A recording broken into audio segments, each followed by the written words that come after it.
A B C D ಚತುರ್ಭುಜದಲ್ಲಿ ಇಲ್ಲಿ A B C D ಒಂದು ಚತುರ್ಭುಜವಾಗಿದೆ. ಇದರಲ್ಲಿ ವೃತ್ತವು ಅಂತಸ್ಥವಾಗಿದೆ. ವೃತ್ತ ಏನಾಗಿದೆ, ಈ ಚತುರ್ಭುಜದಲ್ಲಿ ಅಂತಸ್ಥವಾಗಿದೆ. ಚಿತ್ರ ಕೊಟ್ಟಿದ್ದಾರೆ ಅದನ್ನು. ಹಾಗಾಗಿ ಇಲ್ಲಿ A B plus C D ಏನಂತಂದರೆ A B plus C D ಇದು ಎ ಡಿ ಪ್ಲಸ್ ಬಿ ಸಿಗೆ ಸಮ ಅಂಥೇಳಿ ನಾವು ಸಾಧಿಸಬೇಕಾಗಿದೆ. ಓಕೆ, ಮಾಡೋಣ. ಇದರಲ್ಲಿ ಎ ಬಿ ಸಿ ಡಿ ಒಂದು ಚತುರ್ಭುಜ.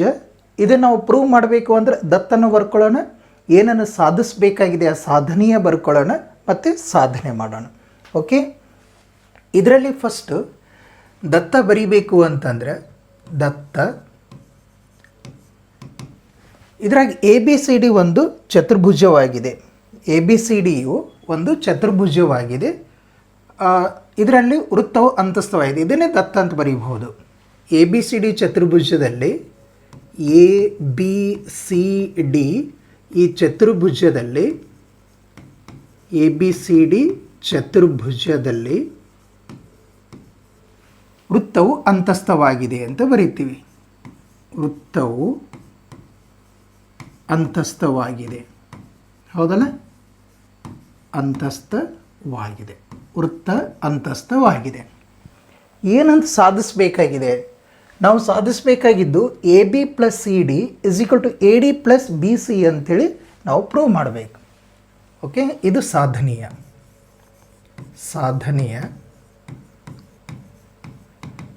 ಏನಂತ? A B plus C D, A B plus C D ಇದು ಎ ಡಿ ಪ್ಲಸ್ ಬಿ ಸಿಗೆ ಸಮ ಅಂತ ಪ್ರೂವ್ ಮಾಡಬೇಕು. ಓಕೆ, ಸಾಧನೆ ಏನಂತ ಪ್ರೂವ್ ಮಾಡಬೇಕಾಗಿದೆ. ಇದು ಸಾಧನೆ ಆಯಿತು. ನೆಕ್ಸ್ಟ್ ಅದನ್ನು ಹೇಗೆ ಪ್ರೂವ್ ಮಾಡಬೇಕು ಅಂತ ನೋಡೋಣ.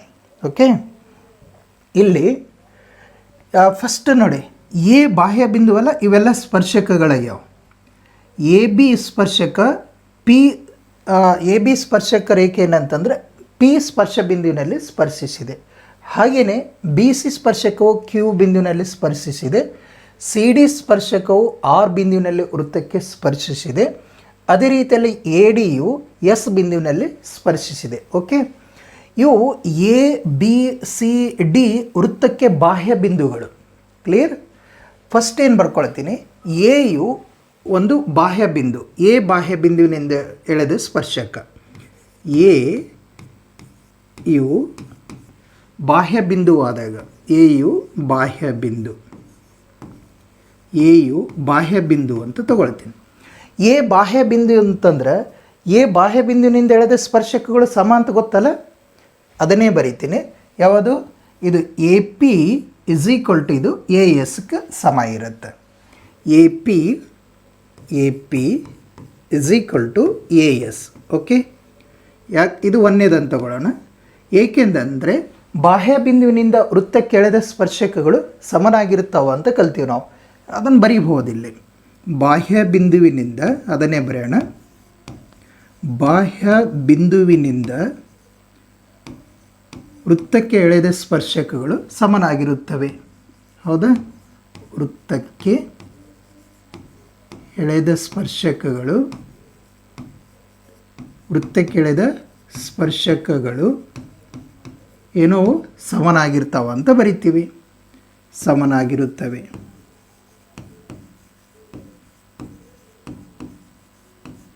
ಓಕೆ, ಇದರಲ್ಲಿ ಹಾಗೆಯೇ ಈಗ ಬಿ ಬಾಹ್ಯ ಬಿಂದು ತಗೊಳ್ತೀನಿ. ಇಲ್ಲಿ ಬಿ ಬಾಹ್ಯ ಬಿಂದುವಿನಿಂದ ಎಳೆದ ಸ್ಪರ್ಶಕಗಳು ಬಿ ಪಿ ಮತ್ತು ಬಿ ಕ್ಯೂ. ಓಕೆ, ಅದನ್ನು ಬರೆಯೋಣ. ಬಿ ಬಾಹ್ಯ ಬಿಂದುವಿನಿಂದ ಎಳೆದ ಸ್ಪರ್ಶಕಗಳು, ಬಿ ಬಾಹ್ಯ ಬಿಂದುವಿನಿಂದ, ಅಥವಾ ಬಿ ಯು ಬಾಹ್ಯ ಬಿಂದು ಅಂತ ಬರೆದ್ಬಿಡೋಣ. ಓಕೆ, ಬಿ ಯು ಬಾಹ್ಯ ಬಿಂದು. ಬಿ ಬಾಹ್ಯ ಬಿಂದುವಿತ್ತಂತಂದ್ರೆ ಬಾಹ್ಯ ಬಿಂದುವಿನಿಂದ ಎಳೆದ ಸ್ಪರ್ಶಕಗಳು ಬಿ ಪಿ ಮತ್ತು ಬಿ ಕ್ಯೂ. ಇವು ಬರಿಬೇಕಾದ್ರೆ ಸ್ವಲ್ಪ ನಾವು ಕೇರ್ಫುಲ್ ಆಗಿರಬೇಕು. ನೋಡಿ, ಇದು ಎ ಪಿ, ಇದು ಎ ಪಿ ಅದಲ್ಲ, ಇದನ್ನು ನೀವು ಎ ಪಿ ಬಿ ಪಿ ಒಂದೇ ಕಡೆ ಬರೋ ಹಾಗೆ, ಒಂದೇ ಸೈಡ್ ಬರೋ ಹಾಗೆ ನಾವು ಬರ್ಕೊಳ್ಬೇಕು. ಇದೊಂದು ಸ್ವಲ್ಪ ಕೇರ್ಫುಲ್ಲಾಗಿ ಬರೀಬೇಕು. ಇಲ್ಲೇನು ಬರ್ತೀವಿ ನಾವು, A P is equal to A S ಅಂತ ಬರ್ತೀವಿಲ್ಲ.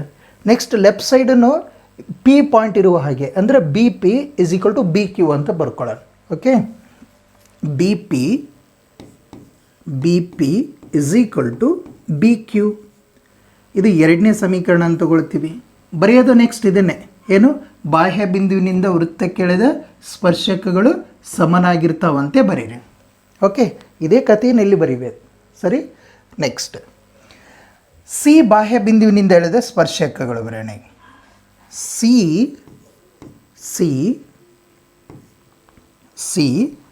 ಯು ಬಾಹ್ಯ ಬಿಂದುವಾದಾಗ ಸಿ ಅಂತ ಬರೆಯುತ್ತಲ್ಲ, C you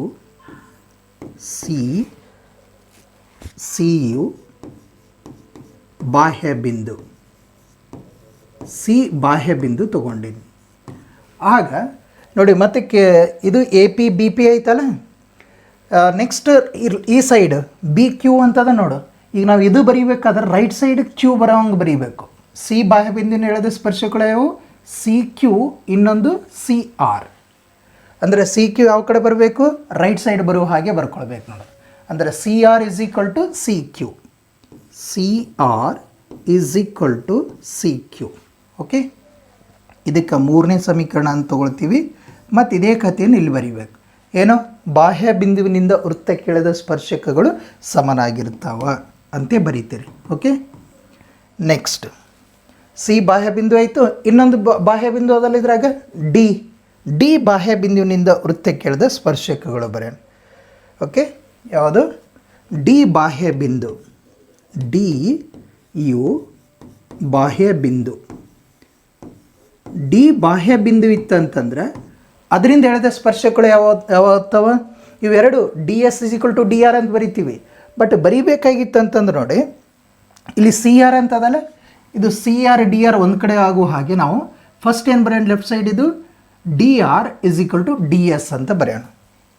D R is equal to D S. Okay, ಇದು ನಾಲ್ಕನೇ ಸಮೀಕರಣ. ಮತ್ತು ಅದನ್ನೇ ಬರೀಬೇಕು, ಬಾಹ್ಯ ಬಿಂದುವಿನಿಂದ ವೃತ್ತಕ್ಕೆಳೆದ ಸ್ಪರ್ಶಕಗಳು ಸಮನಾಗಿರ್ತಾವ ಅಂತ ಬರ್ತೀವಿ. Okay, clear. ನೆಕ್ಸ್ಟ್ ಏನು ಮಾಡೋಣ, ಇವು ಸಮೀಕರಣ 1, 2, 3, 4 ಕೂಡಿಸ್ಕೊಂಡು ಬಿಡೋಣ. ಸಮೀಕರಣ 1, 2, 3 ಮತ್ತು 4 ಕೂಡಿಸ್ಕೊಂಡು ಬಿಡೋಣ. ಓಕೆ, ಇಲ್ಲಿ ಬರೀಲಿ 1, 2, 3 ಮತ್ತು 4 ಕೂಡಿಸ್ಕೊಂಡು ಬಿಡೋಣ. ಕೂಡಿಸಿದಾಗ ಇವು ಕೂಡಿಸ್ತೀನಿ, ಏನಾಗುತ್ತೆ ನೋಡಿ, ಅಲ್ಲಿ ಲೆಫ್ಟ್ ಸೈಡ್ ಇದ್ದು ಲೆಫ್ಟ್ ಸೈಡ್ ಕೂಡಿಸ್ಬೇಕು, ರೈಟ್ ಸೈಡ್ ಇದ್ದು ರೈಟ್ ಸೈಡ್ ಕೂಡಿಸ್ಬೇಕು. ಒಂದೇದು ನೋಡಿ, A P plus B P plus C R plus D R. Okay, ನೋಡಿ ಎ ಪಿ ಒಂದನೇದ್ರಲ್ಲಿ, ಎರಡನೇದು ಬಿ ಪಿ, ಮೂರನೇದ್ರಲ್ಲಿ ಸಿ ಆರ್, ನಾಲ್ಕನೇದರಲ್ಲಿ D R is equal to, ಈ ಕಡೆಗೆ ರೈಟ್ ಸೈಡ್ ಏನಾಗುತ್ತೆ, A S plus B Q. ಇಲ್ಲಿ ರೈಟ್ ಸೈಡ್ ಇದ್ದು ನೋಡಿ, ಎ ಎಸ್ ಬಾಜುನ ಯಾವ್ದು ಬರಿಬೋದು, ಡಿ ಎಸ್ ಅಂತ ಬರ್ಕೋಬೋದು. ಇಲ್ಲಿ ನೋಡಿ, ಇಲ್ಲಿ ಎ ಎಸ್, ಇನ್ನೊಂದು ಡಿ ಎಸ್ ಅಂತ ಅದಲ್ಲ, ಇದು ಬರ್ಕೊಳ್ತೀನಿ, ಈಸಿಯಾಗಿ ಬಿಡುತ್ತೆ. A S plus D S plus ಇನ್ನೂ ಏನು ಉಳಿತು, ಇದನ್ನು ಬರ್ತೀನಿ, B Q plus C Q ಅಂತ ಬರೆದ್ಬಿಡ್ಲ, B Q plus C Q ಅಂತಾಯಿತು. ಓಕೆ, ಲೆಫ್ಟ್ ಸೈಡ್ ಇದ್ದು ಲೆಫ್ಟ್ ಸೈಡ್ ಬರ್ತೀನಿ, ರೈಟ್ ಸೈಡ್ ಇದ್ದು ರೈಟ್ ಸೈಡ್ ಬರ್ತೀನಿ. ಕ್ಲಿಯರ್. ಇಲ್ಲಿ ನೋಡಿ, A P plus B P ಅಂದರೆ ಏನಾಗುತ್ತೆ, A P plus B P ಅಂದರೆ ಎ ಬಿ ಆಯ್ತಲ್ಲ, ಅಂದರೆ ಇದನ್ನು ಎ ಬಿ ಅಂತ ಬರೀತೀನಿ. ಆಮೇಲೆ C R plus D R, ಇದು ಸಿ ಆರ್ ಪ್ಲಸ್ ಇದು ಡಿ ಆರ್ ಅಂದರೆ ಡಿ ಸಿ ಅಥವಾ ಸಿ ಡಿ ಆಯ್ತಲ್ಲ, ಅದು ಸಿ ಡಿ, ಇದು ಕೂಡಿ C D. Okay, next is equal to A S plus D S, ಇದು A S plus D S ಅಂದರೆ ಎ ಡಿ ಆಯಿತು, ಇದು A D plus B Q plus C Q ಅಂದರೆ ಇದು ಬಿ ಸಿ ಅಂತಾಯಿತು. Okay, ನಾವು ಪ್ರೂವ್ ಮಾಡಬೇಕಾಗಿದ್ದು ಅದನ್ನೆಲ್ಲ, A B plus C D is equal to A D plus B C. Okay, clear. ಇದನ್ನು ಪ್ರೂವ್ ಮಾಡಿದ್ದೀವಿ. ಈಸಿ ಇದೆ, ಸಿಂಪಲ್ ಅದ. ಫಸ್ಟ್ ABCD ಒಂದು ಚತುರ್ಭುಜದಲ್ಲಿ ವೃತ್ತವು ಅಂತಸ್ಥವಾಗಿ ಅದಂತ ಬರಿತೀವಿ. ನಂತರ ಸಾಧನೆ ಏನು ಸಾಧಿಸ್ಬೇಕಂತ ಬರಿತೀವಿ. ನಂತರ ಪ್ರತಿಯೊಂದು ಬಾಹ್ಯ ಏನು ಬಿಂದು ತಗೊಂಡು ಆ ಬಾಹ್ಯ ಬಿಂದುವಿನಿಂದ ಎಳೆದ ಸ್ಪರ್ಶಕಗಳು ಸಮನಾಗಿರ್ತಾವೆ ಅಂತ ಬರೀಬೇಕು. ಬಾಹ್ಯ ಬಿಂದು ತೊಗೊಂಡಿವಿ ಅಂತಂದರೆ ಇದಕ್ಕೆ AP = AS ಈಕ್ವಲ್ ಆಗುತ್ತೆ. ಆಮೇಲೆ ಬಾಹ್ಯ ಬಿಂದು ತೊಗೊಂಡಿವಿ ಅಂದರೆ BQ = ಯಾವುದು BP = BQ.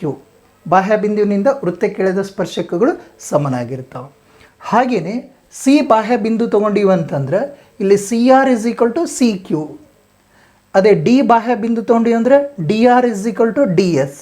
ಆಮೇಲೆ 4 ಸಮೀಕರಣಗಳನ್ನು ಕೂಡಿಸಿ ಬಿಡ್ತೀವಿ. ಆಮೇಲೆ AP + BP ಅಂದರೆ ಇದು AB ಅಂತ ಆಗುತ್ತೆ, AB ಅಂತ ಬರ್ತೀವಿ. ಪ್ಲಸ್ CR + DR ಅಂದರೆ ಇದು DC ಅಥವಾ CD ಅಂತ ಆಗುತ್ತೆ. ಅದೇ ರೀತಿಯಲ್ಲಿ ಇಲ್ಲಿ AS + DS ಅಂತಂದರೆ ಇದು AD ಆಯಿತು. BQ + CQ ಅಂದರೆ ಇದು BC ಅಂತ ಆಯಿತು. ಓಕೆ, ಈಸಿ ಅದ. ಈಗ 9ನೇ ಲೆಕ್ಕ ಬಿಡಿಸೋಣ. 9ನೇ ಪ್ರಶ್ನೆ ಹೀಗಿದೆ. ಚಿತ್ರ 4.13ರಲ್ಲಿ ಕೊಟ್ಟಿರುವಂಥ ಚಿತ್ರ 4.13 ಇದರ ವೃತ್ತಕೇಂದ್ರ ಹೊಂದಿರುವ ಒಂದು ವೃತ್ತಕ್ಕೆ XY ಮತ್ತು X' ಇವು ಸಮಾಂತರ ಸ್ಪರ್ಶಕಗಳಾಗ್ಯಾವೆ. ಓಕೆ, ಮತ್ತು ಸ್ಪರ್ಶ ಬಿಂದು Cನಲ್ಲಿ, ಇದು C ಅನ್ನೋದು ಒಂದು ಸ್ಪರ್ಶ ಬಿಂದು ಅದ.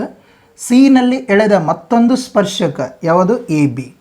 ಇದು AB ಸ್ಪರ್ಶಕವು XY ರೇಖೆಯನ್ನು A ಬಿಂದುವಿನಲ್ಲಿ ಛೇದಿಸ್ತಾ X', Y' ರೇಖೆಯನ್ನು B ಬಿಂದುವಿನಲ್ಲಿ ಛೇದಿಸ್ತಾ ಅಂಥೇಳಿ ಹೇಳಿದ್ದಾರೆ. ಓಕೆ, ಹಾಗಾದರೆ ಕೋನ AOB 90 ಡಿಗ್ರಿ ಅಂತ ಪ್ರೂವ್ ಮಾಡಬೇಕು.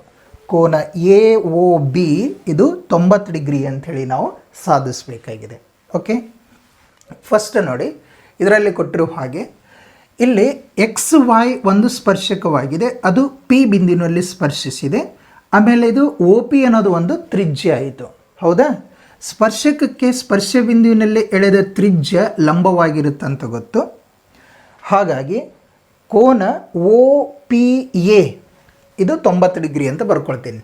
ಕೋನ OPA = ಇದು 90 ಡಿಗ್ರಿ. ಅದೇ ರೀತಿಯಲ್ಲಿ X', ಈ ಸ್ಪರ್ಶಕಕ್ಕೆ Q ಬಿಂದುವಿನಲ್ಲಿ ಸ್ಪರ್ಶಕ ಬಿಂದುವಾಗಿದೆ. ಈ ಸ್ಪರ್ಶಕ ಬಿಂದುವಿನಲ್ಲಿ ನಾವು OP ಲಂಬ ಎಳೆದೀವಿ. OP ಅನ್ನೋದೇನದು ತ್ರಿಜ್ಯನ ಎಳೆದೀವಿ ಅಂತಂದರೆ ಈ ಕೋನವು ಸಹ 90 ಡಿಗ್ರಿ ಆಗಿರುತ್ತೆ. ಹಾಗಾಗಿ ಇಲ್ಲಿ ನಾನು OQB ಇಲ್ಲಿ ತನಕ ತಗೊಳ್ತೀನಿ. OQB ಇದು ಸಹ 90 ಡಿಗ್ರಿ ಆಗಿರುತ್ತೆ. OQB ಇದು ಸಹ 90 ಡಿಗ್ರಿ ಆಗಿರುತ್ತೆ ಅಂತ. ಓಕೆ, ಇಷ್ಟು ಬರ್ತೀವಿ. ನೆಕ್ಸ್ಟ್ ಇದರಲ್ಲಿ ಈ ಕೋನಕ್ಕೆ ನಾನು 1ನೇ ಕೋನ ಅಂತ ತೊಗೊಳ್ತೀನಿ. ಇದಕ್ಕೆ 2ನೇ ಕೋನ ಅಂತ ತೊಗೊಂಡ್ಬಿಡೋಣ. ಯಾವುದು 1ನೇ ಕೋನ ಅಂದರೆ PAO, 2ನೇ ಕೋನ ಅಂದರೆ OACN ಅನ್ಬೋದು ಅಥವಾ B ಅನ್ಬೋದು. ಸರಿನಾ? ಇನ್ನೊಂದು 3ನೇ ಕೋನ ಇದು ಯಾವುದು ABO, ಇದು 3ನೇ ಕೋನ ಅಂತ ತೊಗೊಳ್ತೀನಿ. ಇನ್ನೊಂದು QBO, ಇದಕ್ಕೆ 4ನೇ ಕೋನ ಅಂತ ತೊಗೊಳ್ತೀನಿ. ಸರಿನಾ? ಓಕೆ, ಇದ್ರ ಪ್ರಕಾರ ಫಸ್ಟ್ ಇನ್ನೊಂದು ನಾವು ರಚನೆ ಮಾಡ್ಕೊಂಡು ಬಿಡೋಣ. ಇದಕ್ಕೆ ಯಾವುದು OCಯನ್ನು ಸೇರಿಸಿ ಬಿಡೋಣ. ಯಾವುದು OC ಇದನ್ನು ಸೇರಿಸಿ ಬಿಡೋಣ. ಇದಕ್ಕೆ OCಯನ್ನು ಸೇರಿಸಿ ಬಿಟ್ಟಿವಿ ಅಂತಂದರೆ ಇದೇನಾಯಿತು, ಇದಕ್ಕೆ ಸ್ಪರ್ಶ ಬಿಂದು ಅಲ್ಲಿದು ಯಾವುದು Cಗೆ ಇದು ಎಳೆದಿರುವಂಥ ಇದನ್ನು ತ್ರಿಜ್ಯ. ಓಕೆ, ಇದು ಏನಾಗಿರುತ್ತೆ, ತ್ರಿಜ್ಯ ಆಗಿರುತ್ತೆ. ಸರಿನಾ? ಈ ಸ್ಪರ್ಶಕ ಯಾವುದು AB ಸ್ಪರ್ಶಕಕ್ಕೆ C ಬಿಂದುವಿನಲ್ಲಿ ಎಳೆದ ತ್ರಿಜ್ಯ ಇದು ಸಹ 90 ಡಿಗ್ರಿ ಆಗಿರುತ್ತೆ. ಈ ಕಡೆಯೂ ಸಹ 90 ಡಿಗ್ರಿ ಆಗಿರುತ್ತೆ ಅಂತ ಗೊತ್ತು. ಸರಿನಾ? ಇರಲಿ, ನಂತರ ಇದು ಮಾಡೋಣ. ಫಸ್ಟ್ ನಾವೇನು ಮಾಡೋಣ ಅಂತಂದರೆ ಇದರಲ್ಲಿ ಇವು ಎರಡೂ ತ್ರಿಭುಜಕ್ಕೆ ಸಮರೂಪ ತ್ರಿಭುಜ ಅಂತ ಪ್ರೂವ್ ಮಾಡಿಬಿಡೋಣ. ನೋಡಿ, ಯಾವ್ಯಾವ ತ್ರಿಭುಜ ತಗೊಳ್ತೀನಿ. OPA ತ್ರಿಭುಜ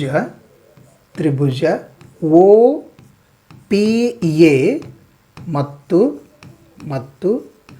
ಇನ್ನೊಂದು ಯಾವುದು OPA, ಇನ್ನೊಂದು OCA. ಇವೆರಡು ತ್ರಿಭುಜ ಒ ಸಿ ಎ ತ್ರಿಭುಜ ಒ ಸಿ ಎ ಇವುಗಳಲ್ಲಿ ಎರಡು ತ್ರಿಭುಜಗಳನ್ನು ಸಮರೂಪ ತ್ರಿಭುಜ ಅಂತ ಪ್ರೂವ್ ಮಾಡೋಣ. ಇದಕ್ಕೆ ಬಹಳ ಈಸಿ ಆದ ಸಮರೂಪ ತ್ರಿಭುಜ ಪ್ರೂವ್ ಮಾಡಬೇಕಾಗಿತ್ತು ಅಂತಂದರೆ ಏನಂತಂದರೆ ಇಲ್ಲಿ ಇವು ಎರಡು ಬಾಹ್ಯಬಿಂದು ಎ ಬಾಹ್ಯಬಿಂದು ಅಂತಲೂ ತೊಗೊಳ್ಬೋದು, ಅಥವಾ ಇವು ತ್ರಿಭುಜ ಇದರಲ್ಲಿ ಈ ತ್ರಿಭುಜದಲ್ಲಿ O P is equal to O C ಏನು ಎರಡು ಏನಂತಾರೆ ತ್ರಿಜ್ಯಗಳದ ನೋಡಿ, ಎರಡು ತ್ರಿಜ್ಯಗಳು ಸಮ ಇರುತ್ತವೆ. ಅಂದ್ರೆ O P is equal to ಯಾವುದು ಒ ಸಿ, ಯಾಕಂದರೆ ಇವು ತ್ರಿಜ್ಯಗಳು ಸಮನಾಗಿರ್ತವೆ. ಓಕೆ, ಇವು ತ್ರಿಜ್ಯಗಳು. ನೆಕ್ಸ್ಟ್ ಇಲ್ಲಿ ಕೋನ ಪಿ ಇದು 90 ಡಿಗ್ರಿ ಅದ, ಕೋನ ಸಿ ಇದೂ ಸಹ 90 ಡಿಗ್ರಿ ಅದ. ಓಕೆನಾ? ಅಂದರೆ ಕೋನ ಪಿ ಮತ್ತು ಕೋನ ಸಿ ಇವೆರಡು 90 ಡಿಗ್ರಿಗಳಾಗ್ಯಾವ. ಓಕೆ, ಅಂದರೆ ಡೈರೆಕ್ಟ್ ಹೀಗೆ ಬರೆದು ಬಿಡ್ತೀನಿ, ಕೋನ ಪಿ ಇಸ್ ಈಕ್ವಲ್ ಟು ಕೋನ ಸಿ, ಇವು ಲಂಬಕೋನಗಳು. ಓಕೆನಾ? ಇವು ಲಂಬಕೋನಗಳು. ಇನ್ನೊಂದು ಅಂಶ ಗಮನಿಸಿ, ಅಲ್ಲಿ ಇವೆರಡೂ ತ್ರಿಭುಜಕ್ಕೆ ಒಂದು ಸಾಮಾನ್ಯ ಬಾಹು ಅದ, ಯಾವುದು ಓ ಎ. ಎರಡು ತ್ರಿಭುಜಕ್ಕೆ ಓ ಎ ಏನಂತಂದ್ರೆ ಸಾಮಾನ್ಯ ಬಾಹು. ಅಂದರೆ O A is equal to O A, ಏನಿದು ಸಾಮಾನ್ಯ ಬಾಹು.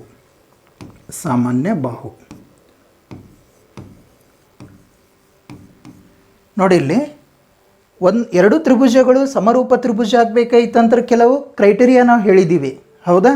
ಅದರಲ್ಲಿ ಇದರಲ್ಲಿ ಇನ್ನೊಂದು ಯಾವುದಪ್ಪ ಅಂತಂದರೆ ಇದು ಎರಡು ಲಂಬಕೋನ ತ್ರಿಭುಜ ಎರಡನ್ನು ಹೋಲಿಕೆ ಮಾಡಿದಾಗ ಲಂಬಕೋನ ಅನುರೂಪ ಕೋನಗಳು ಲಂಬಕೋನಗಳು ಸಮದಾವಲ್ಲ. ಅಂದರೆ ಇದು ಲಂಬಕೋನ ಕರ್ಣಬಾಹು ಸಿದ್ಧಾಂತ ಪ್ರಕಾರ ಇವೆರಡೂ ತ್ರಿಭುಜಗಳು ಸಮರೂಪ ತ್ರಿಭುಜಗಳು. ಅಂದರೆ ತ್ರಿಭುಜ ಯಾವುದು ಒ ಪಿ ಎ ಇದು ಸಮರೂಪ, ಅದಕ್ಕೆ ತ್ರಿಭುಜ ಒ ಸಿ ಎ ಇದಕ್ಕೆ ಸಮರೂಪ. ಕಾರಣ ಲಂಬಕೋನ ಕರ್ಣಬಾಹು ಸಿದ್ಧಾಂತ ಅಂತ ಬರೀತೀವಿ. ಓಕೆ, ಹಾಗಾಗಿ ಇದರಲ್ಲಿ ಇವು ಕೋನಗಳನ್ನು ಸಮ ಇರ್ತಾವೆ, ಗೊತ್ತಿಲ್ಲ? ಅಂದರೆ ಸಮರೂಪ ತ್ರಿಭುಜದ ಉಳಿದ ಬಾಹುಗಳು ಅಥವಾ ಉಳಿದ ಭಾಗಗಳು, ಉಳಿದ ಕೋನಗಳು ಅವು ಅನುರೂಪ ಕೋನಗಳೇನಾಗಿರ್ತವೆ, ಸಮವಾಗಿರ್ತವೆ. ಹಾಗಾಗಿ ಇಲ್ಲಿ ಕೋನ ಒಂದನೇದಕ್ಕೆ ಕೋನ ಎರಡನೇದು ಈಕ್ವಲ್ ಅಂತೀನಿ. ಹಾಗಾಗಿ ಇಲ್ಲಿ ಕೋನ 1 ಇಸ್ ಈಕ್ವಲ್ ಟು ಕೋನ 2. ಅಂದರೆ ಸಮರೂಪ ತ್ರಿಭುಜದ ಅನುರೂಪ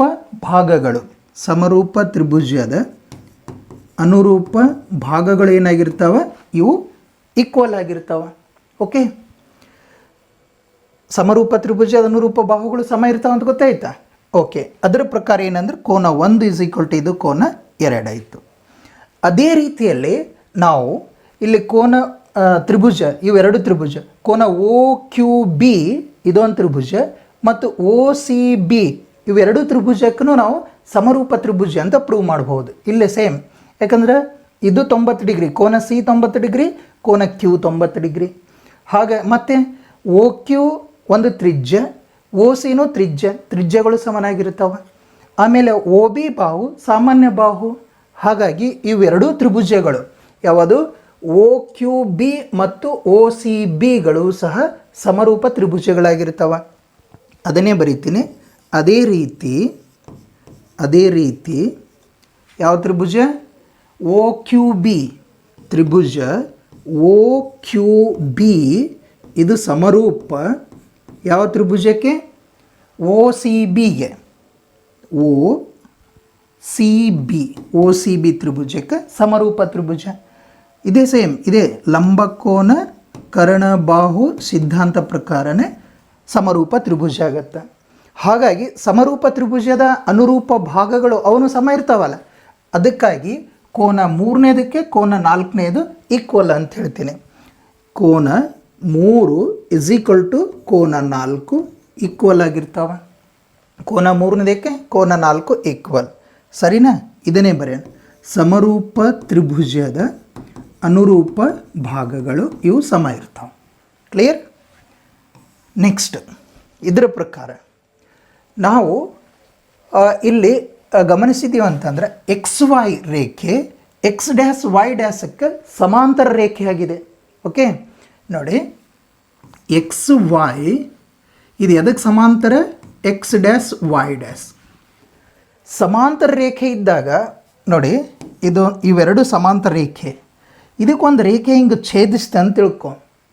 ಆಗ ಇಲ್ಲಿ ಉಂಟಾಗಿರುವಂಥ ಅಂತಃಕೋನಗಳ ಮೊತ್ತ ಎಷ್ಟಿರುತ್ತೆ? ಎಷ್ಟು? 180 ಇರುತ್ತೆ ಅಂತ ಗೊತ್ತಲ್ಲ. ಇವುಗಳ ಅಂತಃಕೋನಗಳ ಮೊತ್ತ ಎಷ್ಟು? 180 ಅಂತ ಗೊತ್ತು. ಅದನ್ನೇ ಹೇಗೆ ಬರಿತೀನಿ ನಾನು? ಕೋನ ಎ, ಇದು ಕಂಪ್ಲೀಟ್ ಕೋನ ಎ ಪ್ಲಸ್ ಕೋನ ಬಿ. ಕೋನ ಎ ಪ್ಲಸ್ ಕೋನ ಬಿ ಏನಾಗತ್ತಿದು? 180 ಡಿಗ್ರಿ. ಕಾರಣ ಅಂತಸ್ಥ ಕೋನಗಳು ಅಥವಾ ಅಂತಃಕೋನಗಳು ಅಂತ ಬರಿತೀವಿ. ಓಕೆನಾ? ಕೋನಗಳು ಇಂಟೀರಿಯರ್ ಆ್ಯಂಗಲ್ ಅಂತ ಹೇಳ್ತೀವಿ ನಾವು. ಓಕೆ, ಕೋನ ಎ ನೋಡು. ಕೋನ ಎ ಅಂದರೆ ಕೋನ 1 ಪ್ಲಸ್ ಕೋನ 2 ಅಂದಂಗೆ. ಕೋನ 1 ಪ್ಲಸ್ ಕೋನ 2 ಅಂತಂದ್ರೆ ಇವೆರಡು ಈಕ್ವಲ್ ಅಂತ ಹೇಳಿವಿಲ್ಲ ನಾವು. ಕೋನ 1ಕ್ಕೆ ಕೋನ 2 ಈಕ್ವಲ್ ಅಂದರೆ ಹೇಗೆ ಬರಿಬೋದು ನಾನು? ಇವೆರಡು ಕೋನ 2 ಏನಂತಂದರೆ ಇದಕ್ಕೆ ಸಮ ಅಂದರೆ ಇವೆರಡಕ್ಕೆ ಈಕ್ವಲ್ ಅಂದರೆ ಹಿಂಗೆ ಬರೆದು ಬಿಡ್ಲೆ 2 ಕೋನ 2 ಅಂದರೆ ಕೋನ 1 ಪ್ಲಸ್ ಕೋನ 2 ಹೀಗೆ ಬರ್ದಂಗೆ. ಕೋನ 1 ಪ್ಲಸ್ ಕೋನ 2 ಬೇಕಾದ್ರೆ ಅದನ್ನು ಕಂಪ್ಲೀಟಾಗಿ ಬರೀಲ್ಲ, ಈಸಿ ಆಗತ್ತೆ ನಿಮಗೆ. ಕೋನ ಎ ಅಂದರೆ ಹೆಂಗೆ ಬರೀಲಿ? ಕೋನ 1 ಪ್ಲಸ್ ಕೋನ 2. ಓಕೆ, ಪ್ಲಸ್ ಕೋನ ಬಿ ಅಂತಂದರೆ ಕೋನ 3 ಪ್ಲಸ್ ಕೋನ 4. ಬಿ ಕೋನಕ್ಕೆ ಕೋನ 3 ಪ್ಲಸ್ ಕೋನ 4 ಇಸ್ ಈಕ್ವಲ್ ಟು ಇದು 180 ಅಂತ ಬರೀಲಿ. ಕ್ಲಿಯರ್? ಒಂದನೇ ಕೋನ ಎರಡನೇ ಕೋನಕ್ಕೆ ಈಕ್ವಲ್ ಅಲ್ಲ, ಅಂದರೆ 1ರ ಬದಲಾಗಿ ನೋಡಿ ಕೋನ 1 ಇದಕ್ಕೆ ಕೋನ 2 ಈಕ್ವಲ್ ಅಂತ. ಅದಕ್ಕಾಗಿ ಇಲ್ಲಿ ಕೋನ 1 ಅಂದರೆ ಇದಕ್ಕೆ ಕೋನ 2 ಅಂತ ಬರೀತೀನಿ. ಪ್ಲಸ್ ಇದೂ ಸಹ ಕೋನ 2. ಆಮೇಲೆ ಇದು ಕೋನ 3. ಕೋನ 4 ಅದಕ್ಕೆ ಈಕ್ವಲ್, ಕೋನ 3ಕ್ಕೆ ಈಕ್ವಲ್. ಅದರ 4ರ ಬದಲಾಗಿ ಕೋನ 3 ಅಂತ ಬರೀತೀನಿ. ಓಕೆ, 4ರ ಬದಲಾಗಿ ಕೋನ 3 ಇಸ್ ಈಕ್ವಲ್ ಟು ಇದು 180. ನೋಡಿ ಇವೆರಡು ನೋಡಿ, ಇವೆರಡು ಕೋನ ಅಂದರೆ ಇದಕ್ಕೆ 2 ಇಂಟು ಕೋನ 2. ಓಕೆ, ಎರಡು ಕೋನ ಅಂದರೆ ಇದು ಎರಡು ಕೋನಗಳು ಪ್ಲಸ್ ಯು ಎಸ್ ಅದಾವ, 2 ಅದಾವಲ್ಲ, ಯಾವ ಕೋನ ಅದು? 3ನೇ ಕೋನ ಇಸ್ ಈಕ್ವಲ್ ಟು ಇದು 180. 2 ಕಾಮನ್ ತೊಗೊಂಡ್ಬಿಡ್ಲಿ, 2 ಕಾಮನ್ ಅಂದರೆ ಕೋನ 2 ಪ್ಲಸ್ ಕೋನ 3. ಯಾಕಂದರೆ 2 ಕಾಮನ್ ತೊಗೊಂಡು ನೋಡಿಲ್ಲಿ ಇಸ್ ಈಕ್ವಲ್ ಟು ಇದು 180. ಓಕೆ, 2ನ್ನು ಡಿವೈಡ್ ತೊಗೊಂಡು ಬಾ. ಕೋನ 2 ಪ್ಲಸ್ ಕೋನ 3 ಇಸ್ ಈಕ್ವಲ್ ಟು ಇದು 180 ಡಿಗ್ರಿ ಡಿವೈಡೆಡ್ ಬೈ 2. ಎಷ್ಟಾಗತ್ತೆ ಛೇದ ಹೊಡೆಯಮ್ಮ? 2 1 2 9 18 0. ಅಂದರೆ ಕೋನ 2 ಪ್ಲಸ್ ಕೋನ 3 ಸೇರಿಸಿ ಎಷ್ಟಾಯ್ತದು? 90 ಡಿಗ್ರಿ ಆಯಿತು. ಓಕೆ, ಕೋನ 2 ಪ್ಲಸ್ ಕೋನ 3 ಇದು ಕೋನ 2 ಅಂದರೆ ಇದು, ಮತ್ತು ಪ್ಲಸ್ ಕೋನ 3 ಇದು ಸೇರಿಸಿದರೆ ಎರಡು ಕೋನಗಳ ಮೊತ್ತ ಎಷ್ಟು? 90 ಡಿಗ್ರಿ ಆಯಿತು. ಓಕೆ, ನೆಕ್ಸ್ಟ್ ನಮಗೆ ಬೇಕಾಗಿದ್ದೇನು ಅಂತಂದರೆ ಕೋನ ಎ ಒ ಬಿ ಇದು 90 ಡಿಗ್ರಿ ಅಂತ ಪ್ರೂವ್ ಮಾಡಬೇಕಾಗಿದೆ. ಈಸಿ ಅದ, ಈಗ ಮಾಡೋಣ. ಓಕೆ, ನೆಕ್ಸ್ಟ್ ಇದರಲ್ಲಿ ಈ ತ್ರಿಭುಜ ತಗೊಳ್ತೀನಿ. ಯಾವುದು? ಎ ಒ ಬಿ ತ್ರಿಭುಜದಲ್ಲಿ ಆಲ್ರೆಡಿ ನಾವು ಕೋನ ಒ ಎ ಬಿ ಕಂಡಿಡ್ದಂಗೆ ಆಗ್ಯದಲ್ಲ. ಯಾಕಂದ್ರೆ ಇದು ಮತ್ತು ಇದು ಎರಡು ಕೋನಗಳ ಮೊತ್ತ 90 ಡಿಗ್ರಿ ಆಗ್ಯದ. ತ್ರಿಭುಜದ 3 ಒಳಕೋನಗಳ ಮೊತ್ತ ಎಷ್ಟು? 180 ಡಿಗ್ರಿ ಇಲ್ಲ. ಅದನ್ನೇ ಇಲ್ಲಿ ಯೂಸ್ ಮಾಡಿ ಹೇಳ್ತೀನಿ. ತ್ರಿಭುಜ ಯಾವುದು? A O ಬಿಯಲ್ಲಿ, Tribhuja A O ಬಿಯಲ್ಲಿ ಇದರಲ್ಲಿ ತ್ರಿಭುಜದ 3 ಕೋನಗಳು ಬರೀತೀನಿ ನೋಡು. ಯಾವ್ಯಾವು? ಕೋನ 2, ಇದು ಕೋನ ಎ ಅಂದರೆ ಕೋನ 2 ಅಲ್ಲ, ಕೋನ 2 ಪ್ಲಸ್ ಕೋನ ಬಿ ಅಂದರೆ ಇದು ಈ ತ್ರಿಭುಜದಾಗಿದು 3ನೇ ಕೋನ, ಕೋನ 3. ಇನ್ನೊಂದು ಕೋನ ಯಾವುದು ಉಳಿತು? ಇದು ಅಂದರೆ ಎ ಒ ಬಿ. ಕೋನ ಎ ಒ ಬಿ ತ್ರಿಭುಜದ 3 ಒಳಕೋನಗಳ ಮೊತ್ತ ಎಷ್ಟು? 180 ಡಿಗ್ರಿ. ಓಕೆ, ಈಗ ಕೋನ 2 ಪ್ಲಸ್ ಕೋನ 3 ಅಂದರೆ ಎಷ್ಟು ಹೇಳಿವಿ ನಾವು? 90 ಡಿಗ್ರಿ ಅಂತ ಹೇಳಿವಿ. ಅದಕ್ಕೆ ಇಲ್ಲಿ 90 ಡಿಗ್ರಿ ಅಂತ ಬರ್ದೆ. ಪ್ಲಸ್ ಇದು ಕೋನ A O B is equal to 180 degree. ಸಂಖ್ಯಾ ಪದ ಒಂದು ಕಡೆ ಮಾಡಿಬಿಡೋಣ. ಕೋನ A O B is equal to 180, ಇದನ್ನ ಈ ಕಡೆ ತಂದರೆ -95. ಕೋನ A O B is equal to 180ರಲ್ಲಿ 90 ಕಳೆದೀವಿ ಅಂದರೆ 90 ಡಿಗ್ರಿ. ಓಕೆ, ಏನಂತ ಪ್ರೂವ್ ಮಾಡಬೇಕಾಗಿತ್ತು? ಕೋನ A O B is equal to 90 degree ಆಯಿತಾ? ಕೋನ A O B is equal to 90 degree. Clear?